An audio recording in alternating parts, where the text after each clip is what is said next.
जय हिंद दोस्तों, स्वागत है चैनल पे। सबसे बड़ी खबर के साथ एक और सामने मौजूद, जहां पर चलेंगे सबसे पहले बड़ी अपडेट में आपको बताएंगे। कांग्रेस पार्टी के नेता राहुल गांधी इन दिनों यूरोप के दौरे पर है और ऐसे में उन्होंने एक बार फिर से यूरोप में प्रेस कॉन्फ्रेंस करते हुए मोदी सरकार से पूछे हैं सवाल। बताएंगे आपको G20 के बीच में उन्होंने कौन कौन से सवाल पूछे हैं दोस्तों। इसी के साथ में कांग्रेस पार्टी तेलंगाना में बीजेपी को देने जा रही है तगड़ा झटका। कई सारे मंत्रियों के शामिल होने की जानकारी सामने आ रही है दोस्तों। और सचिन पायलट के गढ़ में होने जा रही है प्रियंका गांधी की रैली, बड़ी जानकारी सामने आ रही है। और लगभग 7 विधानसभा सीटों पर हुए चुनाव में इंडिया गठबंधन ने जबरदस्त बाजी मारी है। बताएंगे आपको बीजेपी से उसके कई सारे परंपरागत सीट इंडिया गठबंधन ने छीनी है दोस्तों। और यहाँ तक कि उत्तर प्रदेश के घोसी उपचुनाव जो प्रतिष्ठा का चुनाव था, बुरी तरीके से बीजेपी हार गई है। समाजवादी पार्टी में जबरदस्त उत्साह देखने को मिल रहा है। बताएंगे क्या है पूरी अपडेट। और बीजेपी के नेता एक दूसरे पर अब ठीकरा फोड़ने भी लगे हैं। शासक कर्नाटका के अंदर बीजेपी और जेडीएस के बीच में हो चुकी है बातचीत, होने वाला है गठबंधन, बड़े नेता ने दी है जानकारी। साथ साथ दोस्तों G20 की बैठक से पहले मल्लिकार्जुन खड़गे सरीखे कई सारे विपक्ष के नेताओं को नहीं बुलाए जाने पर कई सारे सवाल खड़े हो गए हैं। बताएंगे क्या है पूरी अपडेट, एक एक करके चलेंगे सभी बड़ी खबरों की तरफ। लेकिन उससे पहले अगर आप भी मानते हैं कि इंडिया गठबंधन की उपचुनाव में जीत ये बड़े संकेत दे रही है और उत्तर प्रदेश के अंदर समाजवादी पार्टी, कांग्रेस पार्टी और आरएलडी का गठबंधन 100% तय है, तो इस वीडियो को लाइक करके लाल बटन दबाकर चैनल को सब्सक्राइब करके बेल आइकन दबाकर कमेंट बॉक्स में जय हिंद जय भारत जरूर लिखेगा। चलते हैं सबसे पहले और बड़ी अपडेट की तरफ, जहां पर कांग्रेस पार्टी के नेता राहुल गांधी इन दिनों यूरोप के दौरे पर है। शुक्रवार को ब्रसेल्स के अंदर उन्होंने प्रेस कॉन्फ्रेंस करते हुए कहा कि भारत में इस वक्त महात्मा गांधी और नाथूराम गोडसे के विजन की लड़ाई चल रही है। लोकतंत्र और संस्थानों पर हमला हुआ है, हिंसा भेदभाव बढ़ा है, अल्पसंख्यक दलित आदिवासी और निचली जातियों के लोगों पर हमले किए जा रहे हैं। कांग्रेस पार्टी के नेता बोले, इंडिया गठबंधन अलायंस को लेकर सरकार इतनी घबराई हुई है कि हम भारत की आवाज उठाते हैं, इसलिए ये लोग इंडिया शब्द को हटाकर देश को नया शब्द देना चाहते हैं। इनकी बौखलाहट स्पष्ट तौर पर दिखाई दे रही है। राहुल गांधी ने संबोधित करते हुए कई और बातें कही है। उन्होंने कहा कि G20 के लिए मल्लिकार्जुन खड़गे को न्योता नहीं देना, इससे ये साबित होता है कि देश की 60% जनता का नेतृत्व करने वाले विपक्षी नेताओं को महत्व नहीं दिया जा रहा है। ये सरकार की सोच को दर्शाता है। वहीं पर G20 की अध्यक्षता मिलने पर राहुल गांधी ने कहा कि यह देश के लिए अच्छी बात है। उन्होंने कहा कि भारत के नेचर को बदलने की कोशिश की जा रही है। कई लोग वापस गरीबी में धकेले जा रहे हैं। भारत में पिछले 40 साल में सबसे ज्यादा बेरोजगारी है। आप लोग इस पर जो भी राय हो दोस्तों लिखकर जरूर बताएगा। साथ साथ कांग्रेस पार्टी, बीजेपी और बीआरएस पार्टी दोनों को 17 सितंबर को तगड़ा झटका देने वाली है, यानी प्रधानमंत्री मोदी के जन्मदिन के दिन कांग्रेस पार्टी बड़ा खेला करने वाली है। कम से कम 12 ऐसे नेता है जो एमएलए या फिर एक्स एमएलए रहे हैं या फिर इन पार्टियों के अंदर बड़े बड़े नेता है, उनके राहुल गांधी की मौजूदगी के अंदर कांग्रेस पार्टी में शामिल होने की जानकारी है। मैनापल्ली से हनुमंत राव जो एमएलए है, रेखा नायक जो एमएलए है, नागेश्वर राय जो एक्स मिनिस्टर है, वेंकटेश राव जो एक्स मिनिस्टर है, साथ साथ वीर श्याम जो एक्स एमएलए है, दयाकर रेड्डी के साथ साथ तमाम बड़े नेता कांग्रेस पार्टी में शामिल होने वाले हैं। इसकी पूरी लिस्ट तैयार की गई है। आने वाले दिनों के अंदर तेलंगाना में कांग्रेस पार्टी एक तरफा चुनाव की तरफ बढ़ रही है, यानी कांग्रेस पार्टी की जबरदस्त लहर देखने को मिल रही है। साथ साथ महाराष्ट्र के राजस्व मंत्री राधाकृष्ण विखे पटेल को शुक्रवार को एक शख्स ने हल्दी पाउडर से नहला दिया। दरअसल दोस्तों धननगर के समुदाय के 2 लोग मंत्री के पास मराठा आरक्षण से जुड़ी मांगों को लेकर पहुंचे। उन्होंने मंत्री को अपनी मांगों का एक पत्र दिया। राधा शंकर लेटर पढ़ने लगे। इस दौरान एक शख्स ने अपने जेब से हल्दी की पुड़िया निकालकर मंत्री के सर पर डाल दिया। शख्स की इस हरकत के बाद मंत्री के मौजूद सहयोगियों ने जमीन पर लिटाकर इस व्यक्ति को पीटा। इसके बाद हल्दी डालने वाले शख्स ने अपनी पहचान शेखर बंगले के रूप में बताई है। उन्होंने मीडिया से बात करते हुए कहा कि मैंने अपने समुदाय के मुद्दे पर सरकार का ध्यान खींचने के लिए ऐसा किया है। मेरी सरकार से मांग है कि धनगर समुदाय की अनुसूचित जाति एसटी श्रेणी के तहत आरक्षण दिया जाना चाहिए। अगर मेरी मांग जल्द पूरी नहीं हुई तो मैं मुख्यमंत्री या अन्य मंत्रियों पर भी काला रंग फेंकूंगा। यानी हाल फिलहाल के अंदर मराठा आरक्षण को लेकर हुए विवाद के बाद अब मामला और ज्यादा आगे बढ़ता जा रहा है। बीजेपी के मंत्रियों को इस तरीके से विरोध का सामना करना पड़ रहा है। साथ साथ दोस्तों राजस्थान के सचिन पायलट के गढ़ कहे जाने वाले टोंक के अंदर प्रियंका गांधी कल करने वाली है एक बड़ी रैली को संबोधित और इसी के साथ में एक बड़ी परियोजना को भी लागू करने वाली है। यानी लगातार कांग्रेस पार्टी में एकता दिखाई दे रही है। कांग्रेस पार्टी के नेता सचिन पायलट के इलाके में खुद मुख्यमंत्री मौजूद रहने वाले हैं दोस्तों, यानी एक बड़ा मैसेज देने वाले हैं आपसी एकता का। और प्रियंका गांधी खुद मौजूद रहेंगे तो कहीं ना कहीं राजस्थान की राजनीति के लिए, खासकर कांग्रेस पार्टी के लिए शुभ संकेत है कि पार्टी ने अपना कैंपेन लॉन्च कर दिया है, वो भी अपनी एक मजबूत एकता के साथ में। साथ साथ द्रौपदी मुर्मू की ओर से G20 के लिए आए राष्ट्रीय अध्यक्षों के लिए शनिवार शाम यानी आज शाम एक डिनर आयोजित किया गया है। पहले तो इसके निमंत्रण कार्ड को लेकर विवाद हुआ, तो वहीं पर अब कांग्रेस पार्टी अपने नेता मल्लिकार्जुन खड़गे को नहीं बुलाए जाने पर नाराज हो गई है। इस मामले को लेकर कांग्रेस पार्टी के एक नेता ने जातीय रंग भी इस पूरे मामले को दिया है। तमिलनाडु के कांग्रेस के नेता कुमार मंगलम ने खड़गे को नहीं बुलाए जाने के फैसले की आलोचना की है। साथ ही साथ कहा है कि मोदी है तो मनु है। हालांकि सरकार लगातार कांग्रेस पार्टी के आरोपों का खंडन करते हुए दावा कर रही है कि ये किसी राजनीतिक पार्टी का कार्यक्रम नहीं है बल्कि सरकारी कार्यक्रम है। है, इसीलिए सरकारी मंत्रियों मुख्यमंत्रियों को बुलाया गया है। साथ साथ दोस्तों G20 पर मल्लिकार्जुन खड़गे की टिप्पणी, बोले G20 चल रहा है, दिल्ली के हर खंबे पर मोदी जी का फोटो लगा हुआ है, न महात्मा गांधी का कहीं कोई फोटो है, ना ही किसी और देश के स्वतंत्रता सेनानी का कोई फोटो है, सिर्फ मोदी अकेला दिखाई दे रहा है। सवाल ये खड़ा होता है कि G20 तो देश का है, तो हर जगह प्रधानमंत्री मोदी की फोटो क्यों लगाई जा रही है। साथ साथ दोस्तों यूपी में घोसी विधानसभा सीट पर हुए उपचुनाव में समाजवादी पार्टी के उम्मीदवार सुधाकर सिंह ने बीजेपी को कम से कम 50,000 वोटों के अंतर से चुनाव हराया है। मतलब अब उनकी जीत तय हो गई है। समाजवादी पार्टी से विधायक चुने जाने के बाद 2 महीने पहले दारा सिंह चौहान बीजेपी में चले गए थे। उन्हें लगा कि वो वापस से इस सीट पर चुनाव जीत जाएंगे और उनको योगी आदित्यनाथ सरकार में मंत्री बना दिया जाएगा और दारा सिंह चौहान को जिताने की जिम्मेदारी बीजेपी के सहयोगी पार्टी सुभाषपा के नेता ओपी राजभर ने ली थी और उन्होंने दावा किया था कि ये सीट तो आसानी से जीत जाएंगे क्योंकि अखिलेश यादव और राहुल गांधी एसी में बैठकर राजनीति करने वाले हैं। धरातल से इनका कोई लेना देना नहीं है। आने वाले दिनों के अंदर समाजवादी पार्टी खत्म हो जाएगी और बड़ी बड़ी बातें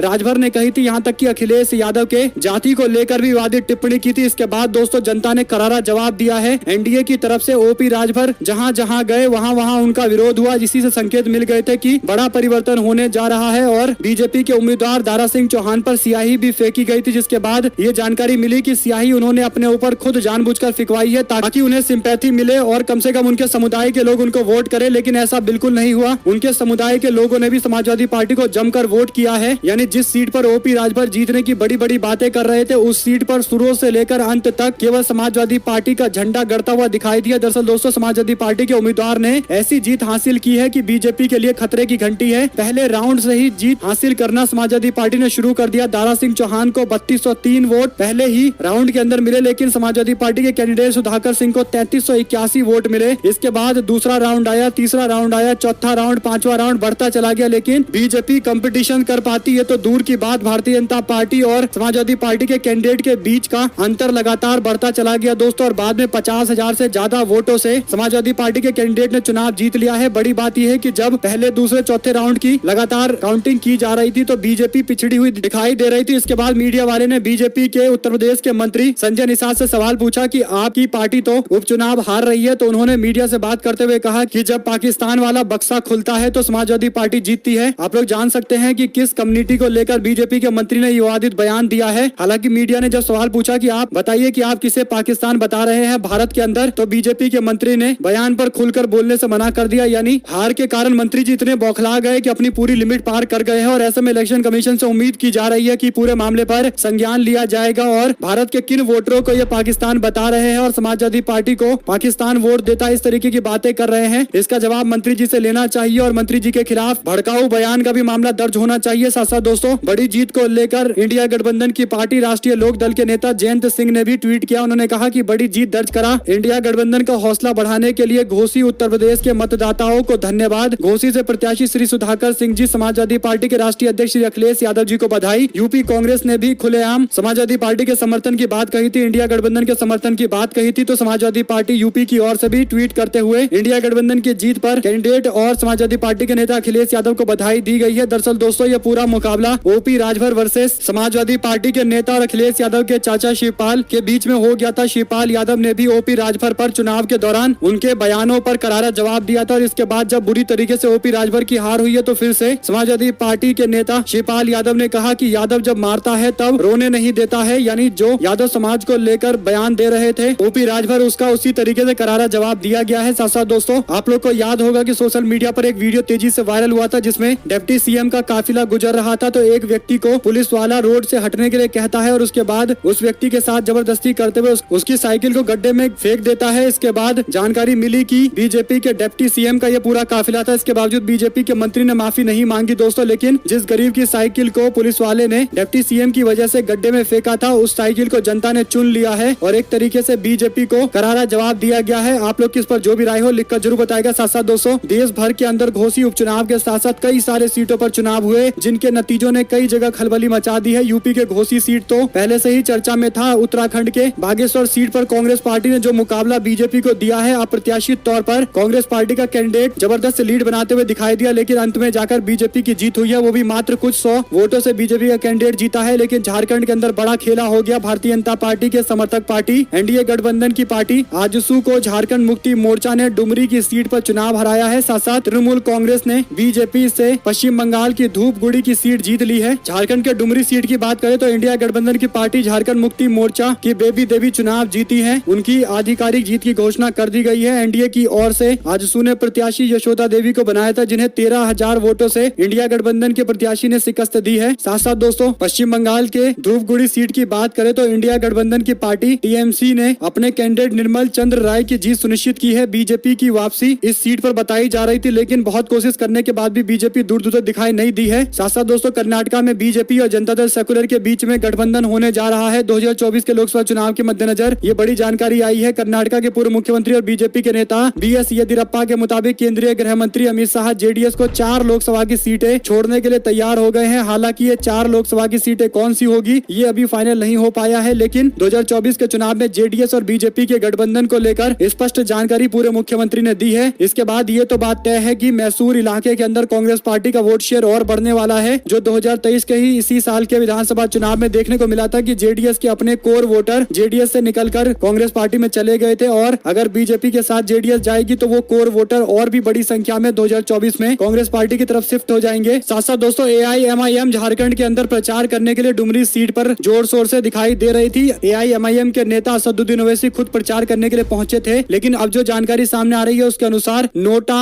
को जितने वोट मिले हैं उससे भी काफी कम वोट एआईएमआईएम के कैंडिडेट को मिला है। इस तरीके के आंकड़े सामने आने के बाद लोगों के मन में सवाल उठा है कि क्या ओवैसी की रैली करने के बाद भी झारखंड मुक्ति मोर्चा को टक्कर देना तो दूर की बात, दूर दूर तक उनका कैंडिडेट नजर क्यों नहीं आया है? क्या लोगों ने स्ट्रेटेजिक तरीके से वोट डाला है और यही बड़ा कारण है झारखंड मुक्ति मोर्चा के जीतने का? आप लोग अपनी राय जरूर लिख कर बताएगा। साथ साथ राहुल गांधी बोले, कहा विपक्ष के नेताओं को G20 की बैठक में नहीं बुलाना, इसका मतलब वे 60% आबादी के नेताओं को महत्व नहीं देते हैं। साथ साथ दोस्तों लखनऊ के मोहनलालगंज के अंदर वार्ड नंबर 18 में डीडीसी मतगणना खत्म हो गई। सपा के प्रत्याशी रेशमा रावत को 2236 वोट से जीत मिली। रेशमा रावत ने बीजेपी की संगीता रावत को हराया। सपा की रेशमा रावत को 7097 वोट मिले। बीजेपी की संगीता रावत को 4861 वोट मिले। साथ साथ दोस्तों ओमान चांडी ने केरल के पुत्तुपल्ली असेंबली सीट से जबरदस्त जीत हासिल की है। 36,000 के वोटों के अंतर से उनको जीत मिली है और वो एमएलए बन गए हैं। दरअसल भारत जोड़ो यात्रा के दौरान राहुल गांधी के साथ चैंडी ओमान काफी ज्यादा यात्रा करते दिखाई दिए थे। सोशल मीडिया पर उनकी वो तस्वीर काफी वायरल हुई थी जिसमें वो नंगे पांव सड़कों पर चल रहे थे। उन्होंने प्रण ले रखा था भारत जोड़ो यात्रा के लिए। तपती धूप में सड़कों पर चलते नजर आ रहे थे। उनके पैरों में छाले देखे गए थे, लेकिन एक कट्टर कांग्रेसी कार्यकर्ता की तरह भारत जोड़ो यात्रा के साथ लगातार बने रहे और आखिरकार पार्टी ने उनको टिकट दिया। पुत्तुपल्ली असेंबली सीट से वो चुनाव लड़े और 36,000 के मार्जिन से चुनाव जीता है। यहाँ पर बीजेपी का आंकड़ा नोटा के नीचे भी रहा है। साथ साथ दोस्तों शरद पवार बोले, कहा अजीत पवार का अध्यक्ष बनना गैर कानूनी है। इलेक्शन कमीशन को बताया कि मैं ही एनसीपी का चीफ हूँ। अजीत पवार ने कहा कि मेरे पास बहुमत है। राष्ट्रवादी कांग्रेस पार्टी के चीफ ने 8 सितंबर यानी बीते दिन चुनाव आयोग को बताया कि पार्टी में कोई फूट नहीं हुई है। वे पार्टी के अध्यक्ष और जयंत पाटिल पार्टी के प्रदेश अध्यक्ष हैं। उन्होंने कहा कि अजीत पवार का पार्टी का अध्यक्ष बनना और पार्टी के नाम और चिन्ह का इस्तेमाल करना गैर कानूनी है। पार्टी छोड़कर जाने वाले 9 मंत्रियों समेत 31 विधायकों के खिलाफ अयोग्यता की कार्रवाई की जाए। उधर अजीत पवार ने चुनाव आयोग को बताया कि मैं पार्टी का अध्यक्ष हूँ। राष्ट्रीय कार्यकारिणी में यह फैसला लिया गया है। पार्टी का बहुमत और संख्या हमारे पास है, इसलिए हमारे गुट के विधायकों पर अयोग्यता की कार्रवाई नहीं हो सकती है। दोस्तों हरियाणा के मुख्यमंत्री और भारतीय जनता पार्टी के नेता मनोहर लाल खट्टर आजकल जनता से संवाद करने का एक नाटक ही कर रहे हैं, क्योंकि कई सारे ऐसे सवाल सामने आ रहे हैं जिसका जवाब मुख्यमंत्री या तो उल्टा दे रहे हैं या फिर जवाब देने से मना करते हुए माइक छीन ले रहे हैं। एक और मामला सामने आया है। दीपेंद्र हुड्डा ने वीडियो शेयर किया है। इसमें हरियाणा की एक बहन सवाल पूछती है, हजारों बेरोजगार युवा हरियाणा के अंदर HKRN की धांधली के शिकार हुए हैं। यह प्रदेश के पढ़े लिखे युवाओं के शोषण और उनकी मानसिकता का प्रताड़ना का अड्डा बन गया है। इस पर कब कार्रवाई की जाएगी और कब नियुक्ति की जाएगी? तो जवाब मुख्यमंत्री काफी गोलमोल देते दिखाई दिए और उसके बाद महिला से माइक छीन लिया गया है। दीपेंद्र हुड्डा बोले, इस बहन की तरह हजारों बेरोजगार HKRN की धांधली के शिकार है। ये प्रदेश के पढ़े लिखे युवाओं के शोषण और उनकी मानसिकता को प्रताड़ित करने जैसा है। सरकार द्वारा HKRN के चोर दरवाजे से कच्ची भर्ती की जा रही है। जिसको मर्जी भर्ती कर लिया, जिसको मर्जी निकाल दिया। ना जॉब की सिक्योरिटी, ना उचित वेतन। यह हरियाणवी युवा के साथ एक खिलवाड़ है। कुल मिलाकर दोस्तों जिस तरीके से जनता से बर्ताव कर रहे हैं मनोहर लाल खट्टर, कहीं ना कहीं लोगों के मन में उनकी एक नेगेटिव इमेज बनती जा रही है और आने वाले चुनाव के अंदर भारी नुकसान होगा, इसमें कोई दो राय नहीं है। साथ साथ दोस्तों आज होने वाले G20 की बैठक को लेकर बड़ी अपडेट आई है। राष्ट्रपति द्रौपदी मुर्मू की मेजबानी में आयोजित G20 के डिनर में 2 पूर्व प्रधानमंत्री और विपक्षी दलों के कुछ मुख्यमंत्री शामिल नहीं होंगे। पूर्व प्रधानमंत्री मनमोहन सिंह HD देवेगौड़ा को बुलाया गया है। हालांकि HD देवेगौड़ा ने मना कर दिया है। उन्होंने बताया कि उनके स्वास्थ्य खराब होने के कारण वो नहीं आ सकते हैं, लेकिन लेकिन पूर्व प्रधानमंत्री मनमोहन सिंह आएंगे, इसको लेकर भी अभी सवाल है। साथ साथ एक और जानकारी जो मिली है उसके अनुसार मुख्यमंत्री अरविंद केजरीवाल, पंजाब के मुख्यमंत्री भगवंत मान को G20 के डिनर में बुलाया गया है। हरियाणा, हिमाचल प्रदेश के मुख्यमंत्री भी आ सकते हैं। कांग्रेस के सूत्रों ने जानकारी दी है कि राज्यसभा के विपक्ष के नेता मल्लिकार्जुन खड़गे, जो केंद्रीय मंत्री के बराबर माने जाते हैं और संवैधानिक पद पर है, उनको रात्रि भोज में आमंत्रित नहीं किया गया है। राहुल गांधी को भी भोज में आमंत्रण नहीं दिया गया है। हालांकि वो तो यूरोप में है, लेकिन फिर भी कांग्रेस पार्टी के नेता अधीर रंजन चौधरी को बुलाना चाहिए था, लेकिन ये भी नहीं किया गया। वहीं कांग्रेस पार्टी के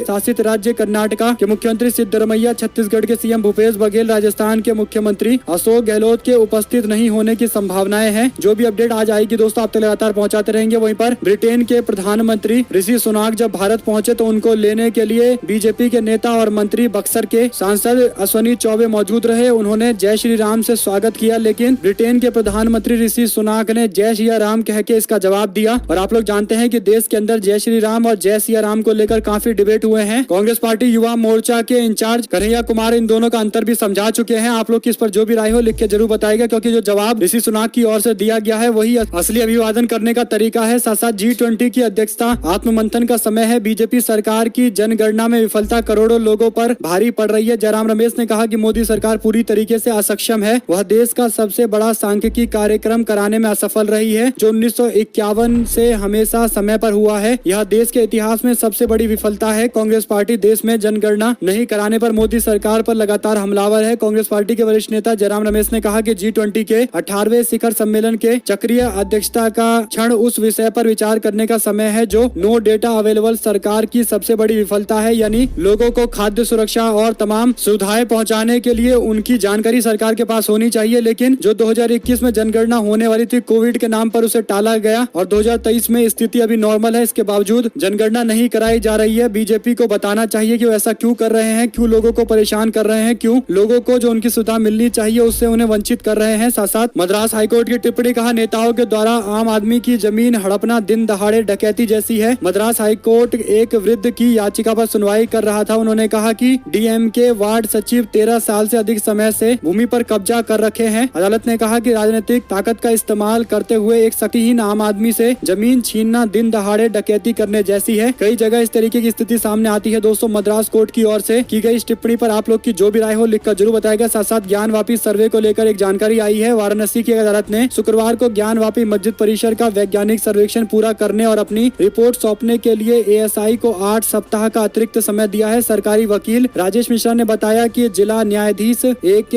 विश्वेश ने मस्जिद के इंतजामिया कमेटी की आपत्ति को खारिज कर दिया है। ज्ञानवापी मस्जिद परिसर के सर्वेक्षण कार्य को पूरा करने के लिए ASI को 8 सप्ताह का और समय प्रदान किया गया है। प्रभारी जिला न्यायाधीश संजीव सिन्हा ने गत शनिवार को मामले को जिला न्यायाधीश की अदालत में सुनवाई के लिए 8 सितंबर को सूचीबद्ध किया था, क्योंकि उस समय जिला न्यायाधीश छुट्टी पर थे। ASI की टीम यह निर्धारण करने के लिए ज्ञानवापी मस्जिद परिसर का वैज्ञानिक सर्वेक्षण करा रही है कि 17वीं शताब्दी की मस्जिद का निर्माण हिंदू मंदिर के पहले से मौजूद संरचना पर किया गया है या नहीं किया गया है। खुदाई करने के बाद पूरी जानकारी मिलेगी। दोस्तों इसके लिए अलग तरीके के इंस्ट्रूमेंट का इस्तेमाल किया जा रहा है। देखते हैं ASI की ओर से और समय मिलने पर किस तरीके से सर्वे कराया जाता है और क्या सारी पार्टी से स्वीकार करेगी, ये भी एक बड़ा सवाल रहेगा। साथ साथ दोस्तों त्रिपुरा के धनपुर और बक्सनगर के विधानसभा सीटों पर मंगलवार को हुए उपचुनाव के नतीजे सामने आए हैं। भारतीय जनता पार्टी को जबरदस्त जीत मिली है। बीजेपी के एक मुस्लिम कैंडिडेट को यहाँ पर एक तरफा जीत मिली है, जिस पर कई सारे सवाल भी खड़े हुए हैं। CPI की ओर से कहा गया है कि राज्य में चुनाव के दौरान जबरदस्त हिंसा हुई थी, जो स्पष्ट तौर पर यह जानकारी दे रही है कि भारतीय जनता पार्टी निष्पक्ष चुनाव नहीं करवा पाई है, इसीलिए चुनाव एक तरफा रहा है। आप लोग की जो भी राय है लिखकर जरूर बताएगा। साथ साथ दोस्तों कई सारे पत्रकारों ने उत्तर प्रदेश के घोषित चुनाव को लेकर टिप्पणी की है। वरिष्ठ पत्रकार विनय कुमार ने कहा कि दारा सिंह चौहान के दल बदलू छवि बीजेपी को भारी पड़ी। समाजवादी पार्टी घोसी में दारा सिंह चौहान के दल बदलू नेतागिरी और बाहरी उम्मीदवार की इमेज गढ़ने में सफल रही है। इसका फायदा पार्टी को मिला है। NDA पर भारी पड़ सकता है सपा का समीकरण। पत्रकार मानते हैं कि NDA यानी बीजेपी गठबंधन के खिलाफ जो PDA बना है, पिछड़ा दलित और अल्पसंख्यक, यही भारी नुकसान पहुंचा सकता है। घोसी उपचुनाव अखिलेश यादव के नारे का भी टेस्ट था, जिसमें सपा पास होती नजर आ रही है। बीजेपी की ओर से प्रदेश अध्यक्ष भूपेंद्र चौधरी, डिप्टी CM ब्रजेश पाठक समेत तमाम नेताओं ने घोसी में डेरा डाला हुआ था। सुहेल देव भारतीय समाज पार्टी के प्रमुख OP राजभर के लिए भी ये चुनाव काफी अहम था, लेकिन तमाम स्ट्रेटजी बनाने के बावजूद बीजेपी के लोग विफल रहे हैं। भारतीय जनता पार्टी ने जातीय समीकरण को सेट करने के लिए बिजली मंत्री AK शर्मा को भी प्रचार प्रसार के लिए उतारा था, लेकिन इससे भी कुछ खास बदलाव देखने को मिला नहीं और एक तरफा कांग्रेस पार्टी, समाजवादी पार्टी और RLD गठबंधन की जीत हुई है। आप लोग की जो भी राय हो दोस्तों लिखकर जरूर बताइए, क्या घोसी के उपचुनाव से उत्तर प्रदेश की राजनीति में कुछ बड़ा ट्विस्ट आने वाला है? क्योंकि अखिलेश यादव ने तो गठबंधन की जीत बताकर स्पष्ट कर दिया है कि गठबंधन औपचारिक तौर पर जल्द ऐलान कर दिया जाएगा। साथ साथ दोस्तों राजस्थान की सांसद और बीजेपी की नेत्री दिया कुमारी ने केंद्रीय कृषि एवं किसान कल्याण मंत्री नरेंद्र सिंह तोमर को पत्र लिखकर राजसमंद संसदीय क्षेत्र के अंदर फसलों के हुए नुकसान को देखते हुए किसानों को फसल बीमा योजना के तहत भुगतान करने की मांग की है। दिया कुमारी ने बताया कि काफी नुकसान लोगों का हुआ है और अपनी केंद्र सरकार से उन्होंने ये जो मांग की है इसे राजस्थान के चुनाव के मद्देनजर एक बड़ा संकेत भी माना जा रहा है। आप लोग की जो भी राय हो दोस्तों लिखकर जरूर बताएगा। हमारे साथ जुड़े दोस्तों भाइयों बहनों मित्रों का बहुत बहुत धन्यवाद। देख रहे थे आपका अपना चैनल जय हिंद जय भारत वंदे मातरम।